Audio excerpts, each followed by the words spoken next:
The first thing Makcik Zainab told her was simple. After Maghrib, stay away from the water. Aisyah was an environmental researcher.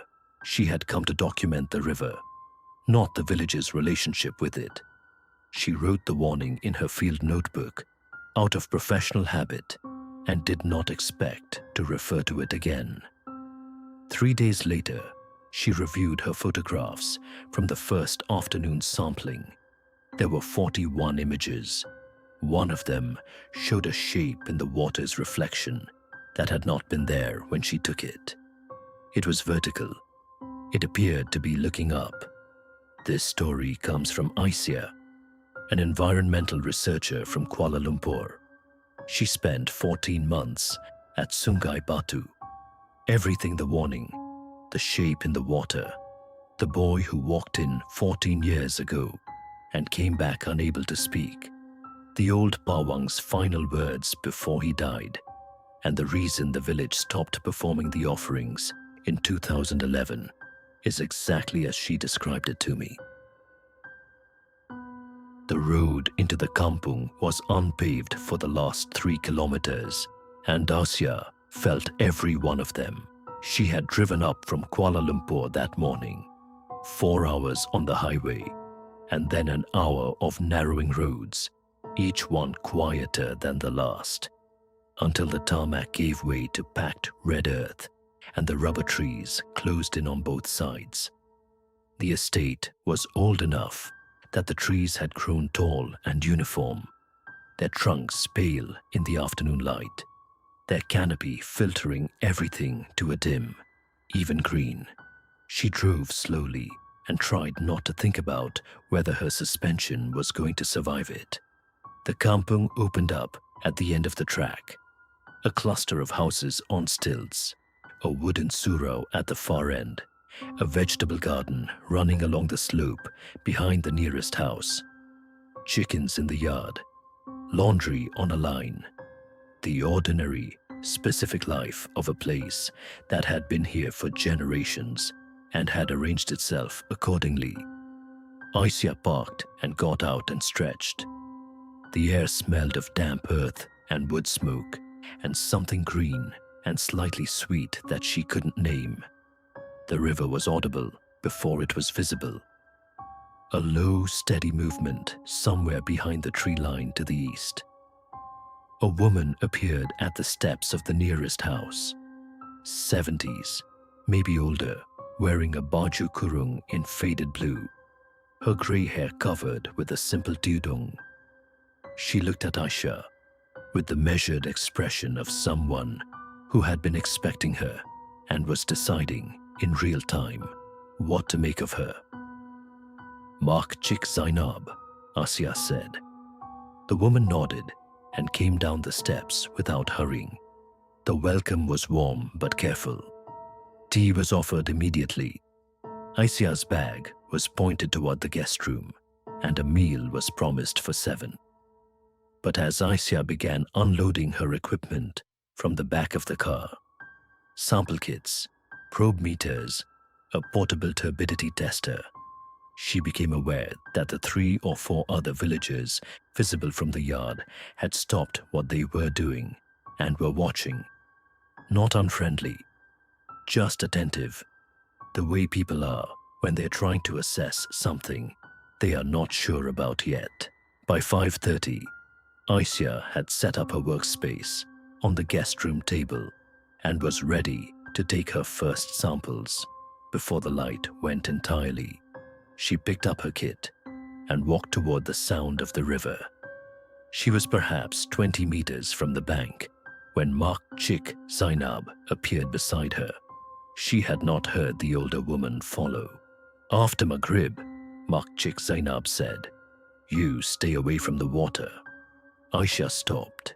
She looked at the riverbank ahead, visible through the last row of rubber trees. A low clay bank, the water slow and dark, the surface catching what remained of the late afternoon light. The sun was still up. It was maybe 5:45. "I'll just do a quick sample before prayer time," Aisyah said. "I'll be back well before dark." Makcik Zainab looked at her for a moment, not with alarm, with the particular patience of someone who has explained a thing before and is deciding whether explanation will help this time.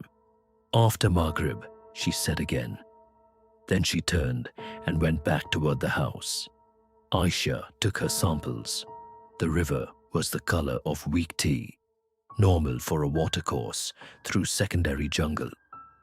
The tannins from leaf litter staining everything amber. She noted the temperature, the flow rate, the smell of the bank. She photographed the water surface at several points, capturing the sky's reflection in the slow current. She was back at the guest house before the call to prayer reached her from the surah. That night, by lamplight, she uploaded the day's photographs and went through them methodically. The water samples looked consistent. The bank erosion was significant. She noted it for the report. The surface photographs were clear.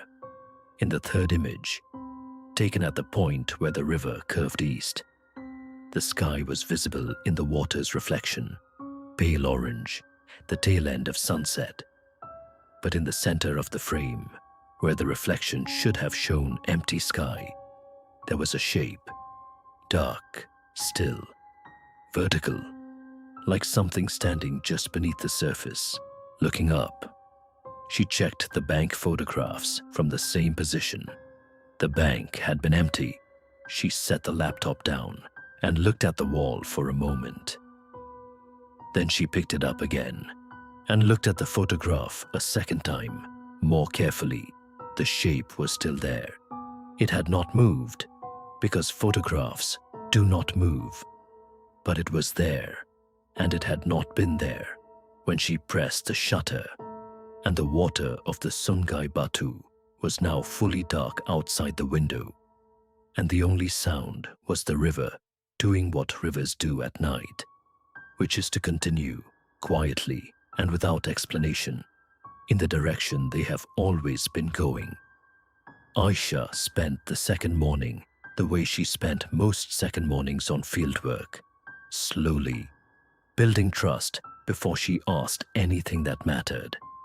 She helped Makcik Zainab carry water from the standpipe. She admired the vegetable garden. She sat on the steps with her notebook open, but did not write much in it.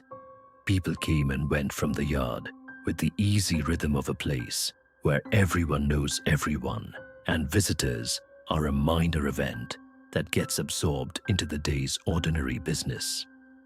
By mid-morning, she had met most of the households within walking distance. By afternoon, she had established, without quite announcing it, that she was interested in the river's history as well as its chemistry. She framed it carefully.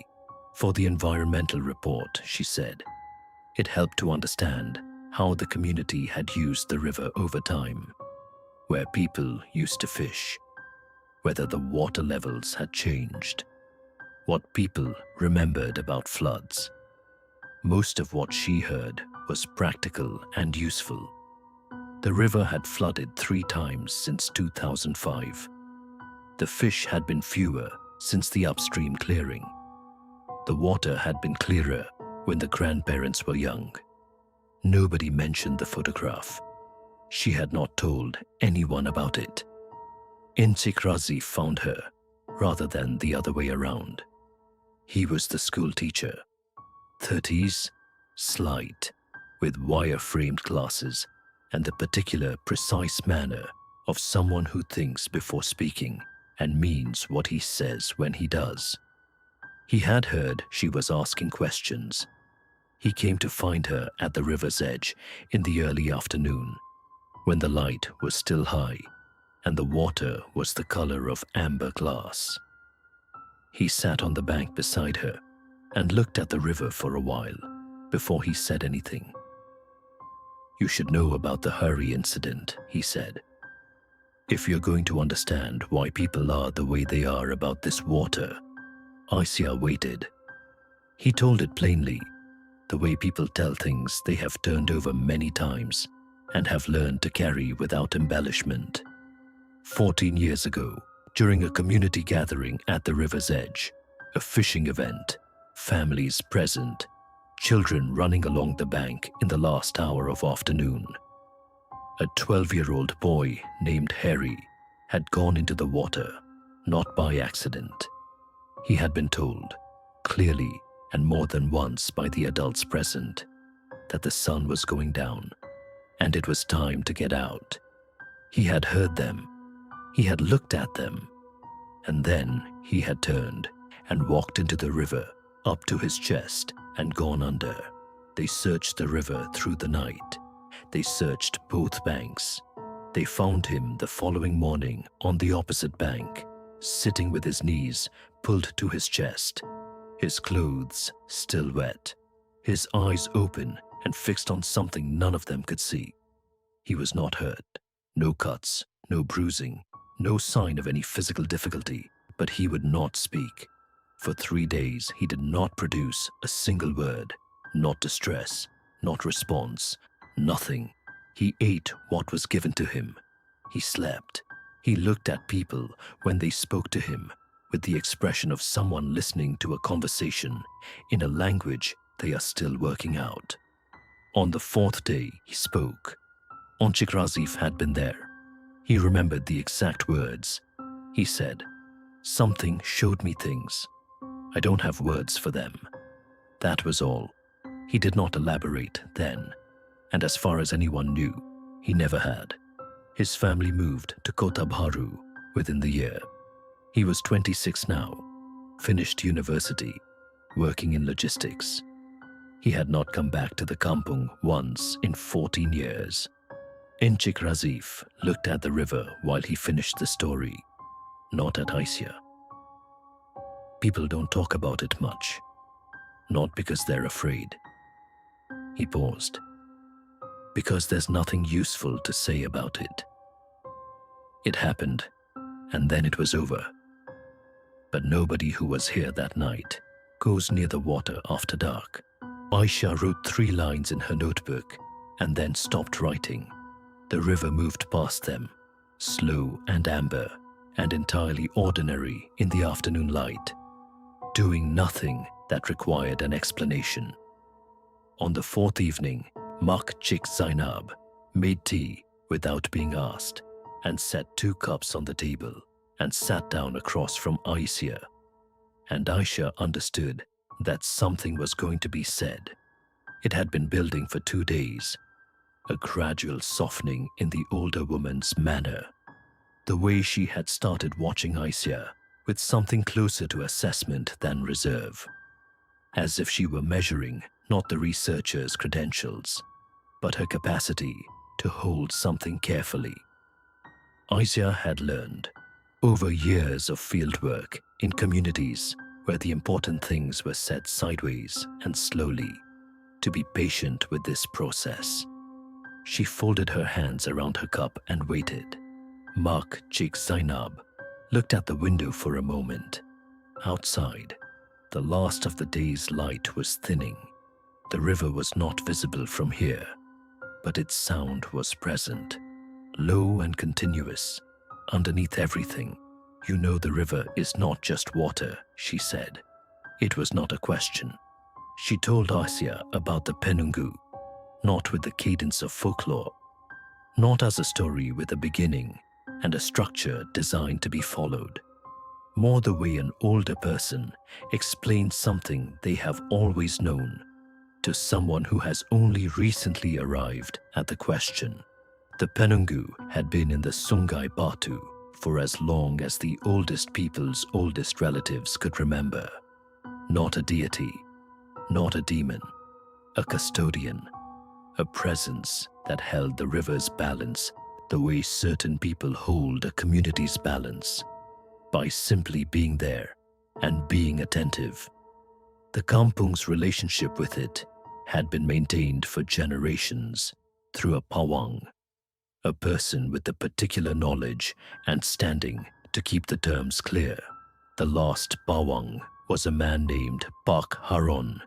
He had died in 2011 at 83, and his knowledge had died with him in the way that specific knowledge dies when there is no one trained to receive it, not all at once, but by degrees, until what remains is the memory of a practice rather than the practice itself. Makcik Zainab had known him well. She described him as a quiet man, not dramatic, not given to mystery.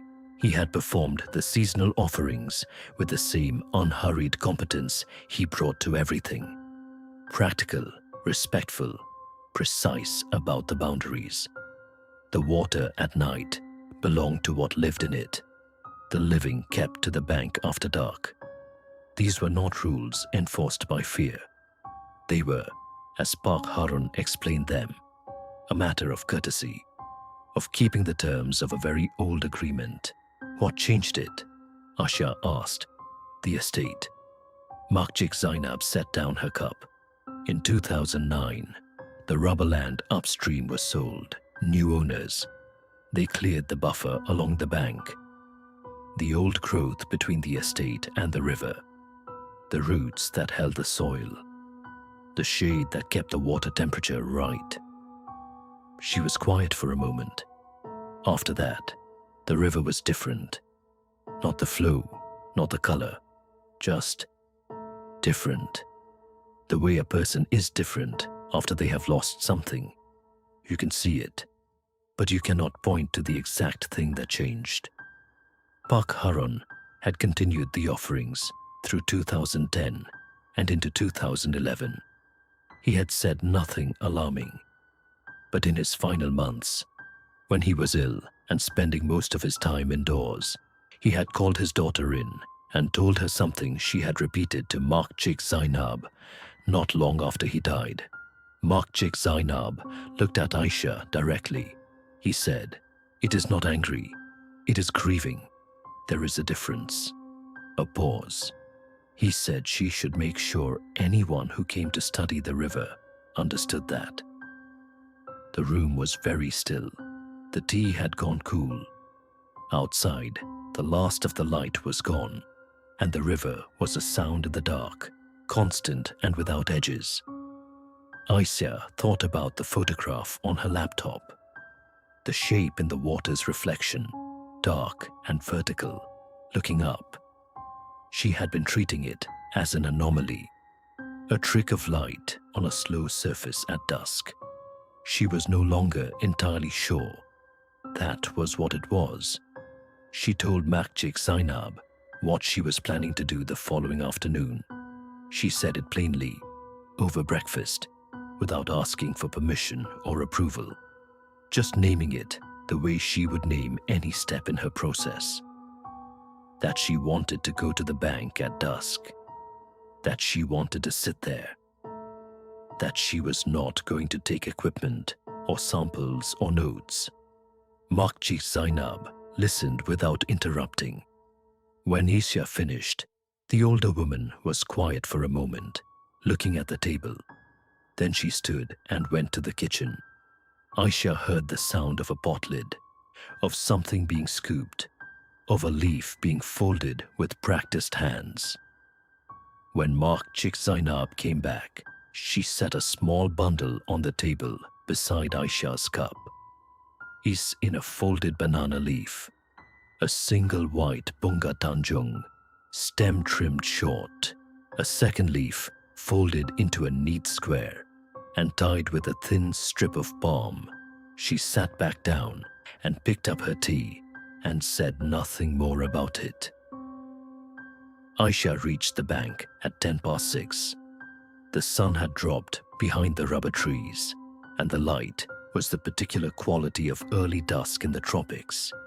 Not orange, not grey, but a warm, diffuse dimming, as if the air itself was slowly turning down. The river moved in front of her, amber going dark, the surface catching the last of the sky in unsteady fragments. She had left her sample kit at the guest house. She had left her notebook. She carried only the small offering in both hands, and when she reached the waterline, she crouched and set it at the edge where the clay bank met the water, the rice in its leaf, the white flour, the folded square. She set it down carefully, the way you set down something that belongs to someone else. Then she sat. The bank was damp through the fabric of her trousers. The smell of the river was stronger here. Dark water, root systems, something green and ancient underneath it all. Insects began their evening work in the tree line behind her. Somewhere further along the bank, a frog started up and then stopped, as if reconsidering. She was not sure exactly what she was doing. She was a researcher. She dealt in data, in measurable things, in reports that required citations. But she had spent 5 days beside this river, and she had read the silt load data and the turbidity scores and the erosion mapping, and she had also seen the photograph, and she had sat across a table from Makcik Zainab and heard what the last Pawang said in his final year. And all of it, the data and the testimony and the photograph, pointed in the same direction, which was towards something she did not have professional language for. She started talking. She did not perform it. She spoke the way she spoke into a voice recorder when she was transcribing field notes, directly, without ornament, just putting what she knew into the air. She described what she had found upstream, the buffer zone removal, the exposed clay bank where the root systems had been cleared, the soil washing into the water with every rain, the silt load readings, which were 3 times the baseline for a river of this size and type, the canopy break that had raised the water temperature by 2 degrees and altered the oxygen levels enough to affect the fish population. She said that it had been done without knowledge of what it would break, that the people who had cleared the land had not understood what they were part of, that she was not certain understanding it now was sufficient, but that she was offering it anyway, the acknowledgement that something had been damaged by people who did not stop to ask what was already there. She said, "I'm sorry it was done without anyone asking first." The river stilled. It was not dramatic, not a sudden stop, not a sound or a shift in the air. The current simply slowed, and then the surface settled, and the water lay flat and dark in front of her, like a held breath, reflecting nothing, giving nothing back. Aisyah sat with it. The full dark came in around her, soft and close, the jungle settling into its night sounds. She did not move. She stayed until the stars were visible above the tree line, and the offering at the waterline had been taken by the current so quietly she had not heard it go. The report took 6 weeks to write, not because the data was complicated. The data was clear, in fact unusually clear, the kind of fieldwork that produces findings so consistent across every measure that writing them up becomes almost straightforward. What took time was the section Aisyah added at the end of the 3rd draft, the one her supervisor had not asked for and would not be expecting. She called it Environmental and Cultural Heritage Context. It was 4 pages. It documented the kampung's historical relationship with the Sungai Batu, the seasonal practices, the role of the Pawang, the specific changes in community behavior following the 2009 upstream clearing. She wrote it the way she had learned to write difficult things, factually, precisely, without either dismissing or overclaiming. She cited oral testimony from 3 residents.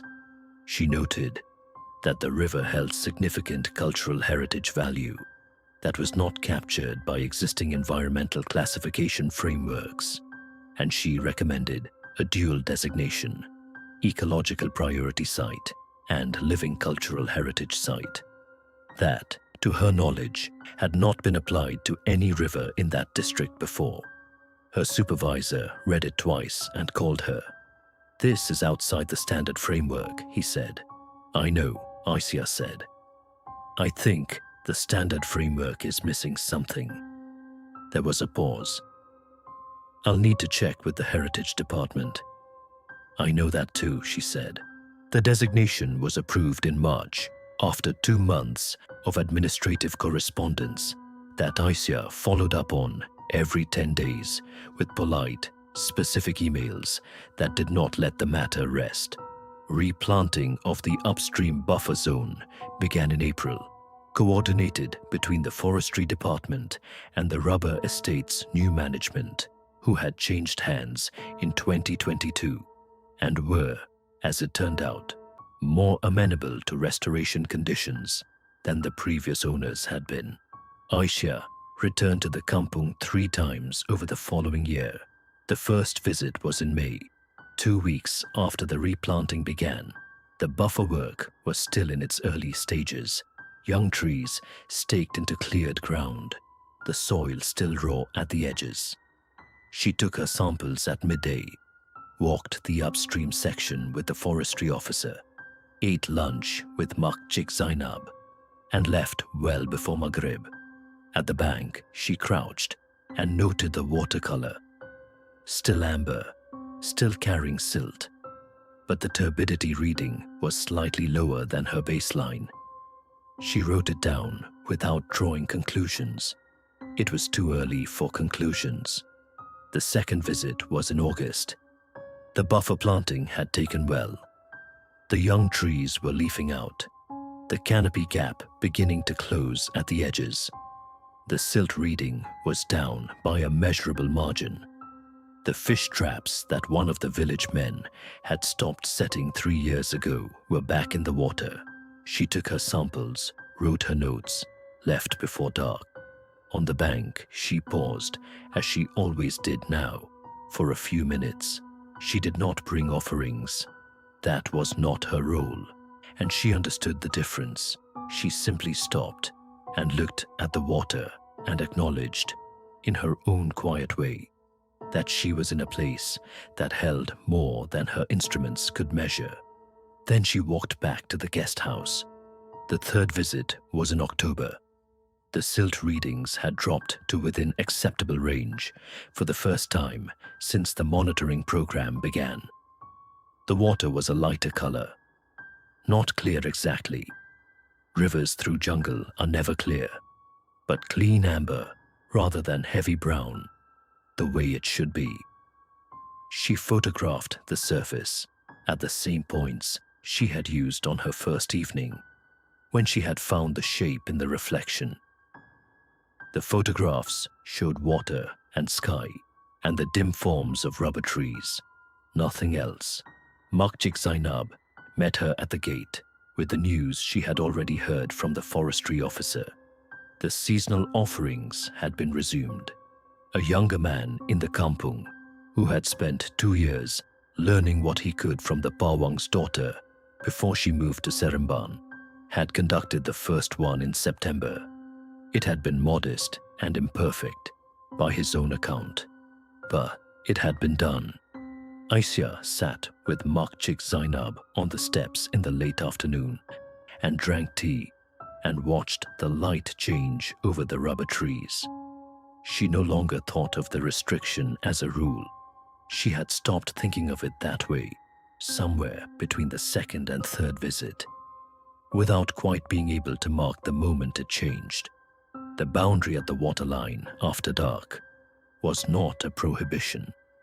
It was the shape of a relationship, an acknowledgement that the river held something that predated her, that had its own terms, and that those terms deserved to be respected, not because of fear, but because respect was what a relationship required. She left at 5:30.